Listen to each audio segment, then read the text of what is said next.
বয়স্ক বাবারা আছেন, শুধু পান, বিড়ি, সিগারেট, চা আর চা দোকানের গপ গুজারি, আর এই সংসারের বাচ্চা কাচ্চা, কাউরে বিদেশ পাঠাইছেন, কাউরে বিয়ে শাদী দিছেন, ছোটখাটো একখান ঘর করছেন,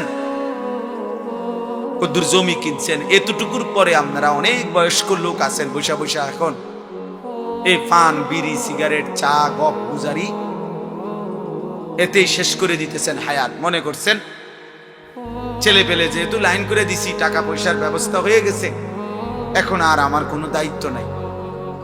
অথচ আল্লাহর কসম, একজন মুসলিম বাবা মায়ের দায়িত্ব কখনোই সন্তানের বাড়ি ঘর না।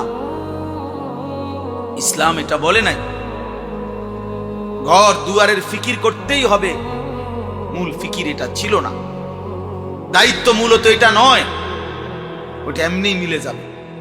দুনিয়া যাকে যেটুক আল্লাহ দেওয়ার, এগুলো আল্লাহ তাআলা এমনিতেই দেয়, আসলেই এমনিতেই দেয়। আপনি দেখেন,